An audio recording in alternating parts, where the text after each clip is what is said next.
Osteoarthritis হলো আমাদের শরীরের মধ্যে যে হাড় থাকে, তো এই হাড়ের শেষ অংশে প্রোটেক্টিভ কার্টিলেজ থাকে।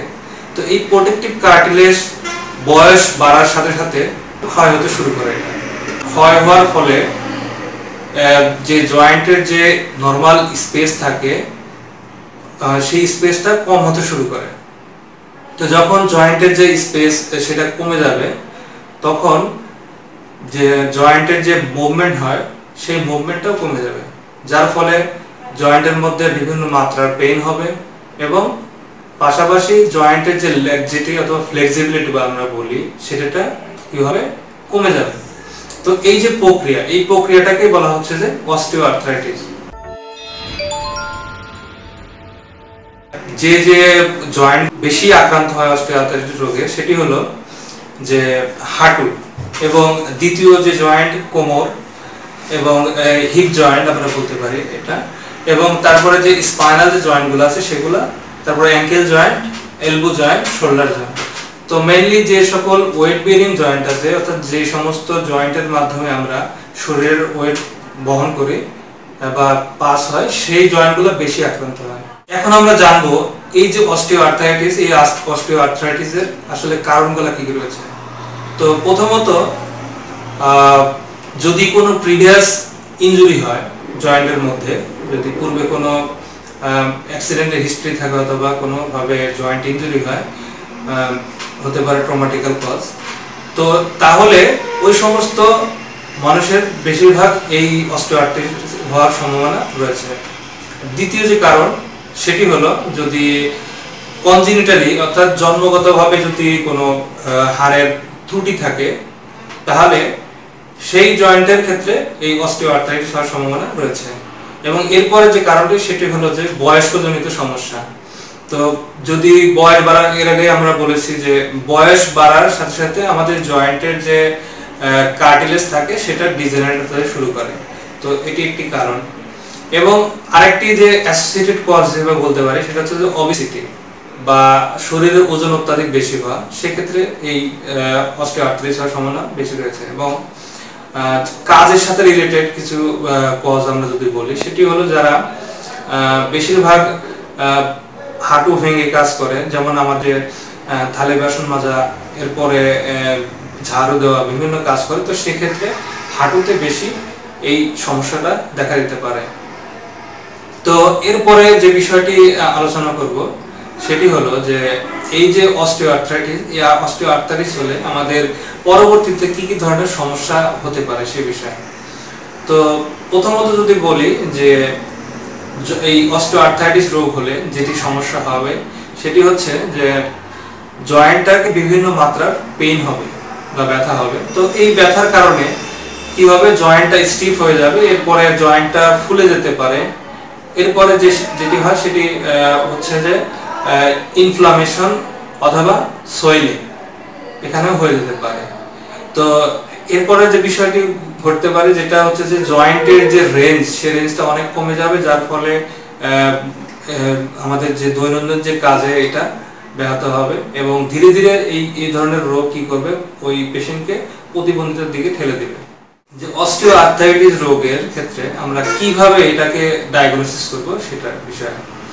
তো অস্টিওআর্থ্রাইটিসের আসলে প্রথমত বলবো যে ফিজিক্যাল এক্সামিনেশন এর মাধ্যমে একজন বিশেষজ্ঞ ডাক্তার সেটি ডায়াগনোসিস করবে।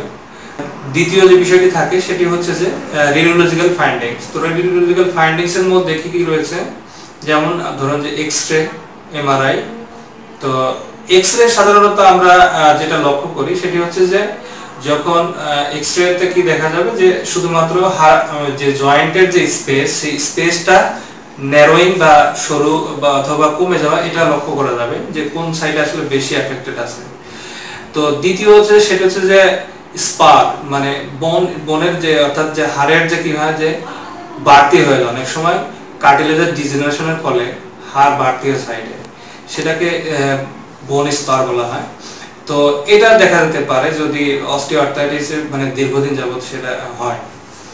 এরপরে যে এমআরআই এর মাধ্যমে কি দেখা হয়, এমআরআই এর মাধ্যমে দেখা হয় যে বেসিক্যালি যে জয়েন্টের মধ্যে যে কার্টিলেজ আছে সেই কার্টিলেজ আসলে কতটুকু ডিজেনারেশন হয়েছে বা ক্ষয় হয়েছে সেটাকে দেখা হয়।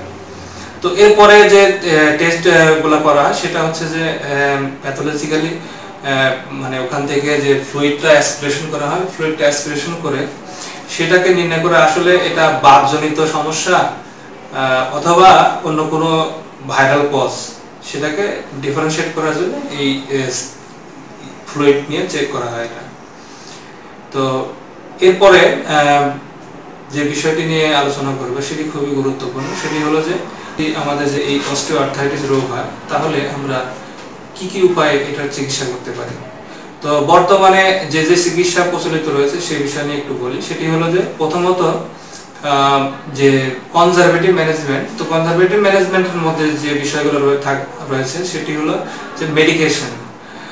তো মেডিকেশনের মধ্যে এখানে এনএসআইডি ড্রাগস, মাসেল রিল্যাক্সেন্ট এগুলো ব্যবহার করা হয়। এরপরে অনেক সময় কর্টিকোস্টেরয়েড ইনজেকশন ইনজেক্ট করা হয়। এরপরে যে চিকিৎসা আছে সেটা হলো পোলোথেরাপি। সেই পোলোথেরাপির মাধ্যমে এটাকে চিকিৎসা করা হয়। এরপরে ফিজিওথেরাপির মধ্যে রয়েছে যে বলি যে থেরাপিউটিক এক্সারসাইজ, এবং দ্বিতীয় যে বিষয়টি সেটি হলো যে ইলেকট্রোথেরাপি পার্ট। তো ইলেকট্রোথেরাপির মধ্যে বিশেষত টেন্স, আল্ট্রাসাউন্ড থেরাপি, আইএলআর এই ধরনের ইলেকট্রোথেরাপি মানে ব্যবহার করা হয়। এরপরে যে ইম্পর্টেন্ট সেটি হলো যে ম্যানুয়াল থেরাপি। তো এই ম্যানুয়াল থেরাপির মাধ্যমে জয়েন্টটাকে